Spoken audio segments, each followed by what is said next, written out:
High বন্ধুরা, আবার চলে এসেছি তোমাদের সামনে ছোট্ট একটা ভিডিও নিয়ে। তো ভিডিওটা হচ্ছে মায়া। মায়া শব্দটা কি, এটাই আমি একটু বিশ্লেষণ করব। যদি ঠিক বলি তবে অবশ্যই জানাবে, যদি ভুল বলি তাহলেও জানাবে, কিন্তু প্লিজ আমার ভিডিওটা পুরো দেখে তারপরে কমেন্ট করো।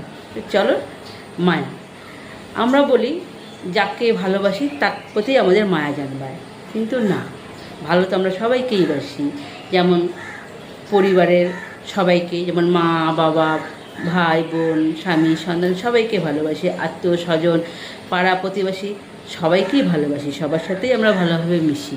কিন্তু এমন একজনের জন্য মায়া জন্মায় সেটা আমরা নিজেরাও বুঝতে পারি না, আমাদের অজান্তেই জন্মে যায়। যার জন্যে মায়া জন্মায় কী করে বুঝবো? হ্যাঁ, বুঝতে পারি। কখন বুঝতে পারি? যখন সে কাছে থাকে না, যখন সে কাছ থেকে অনেকটা দূরে চলে যায়, যখন তার কথা সবসময় মনে পড়ে। বা এমনও আছে হয়তো তোমার কাছেই আছে, কিন্তু তার প্রতি তোমার মায়া তুমি বুঝতে পারছো না। বোঝা যায় কেমন করে?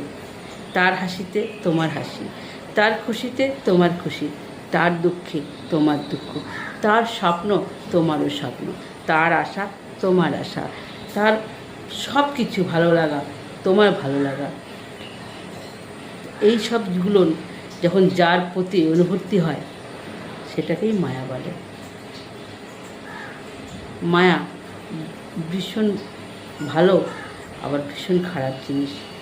মায়া হওয়া উচিত না, ভালো সবাইকেই বাসো, কিন্তু কারোর প্রতি কখনো মায়া করতে নেই। মায়া করলে কি হবে?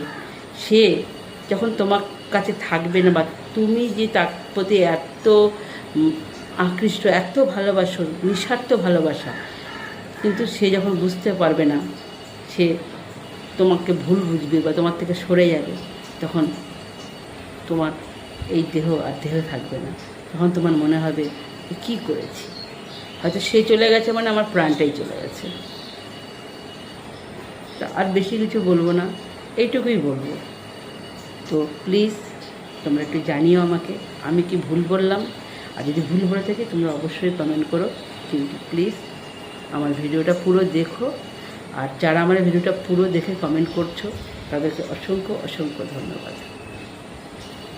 টাটা।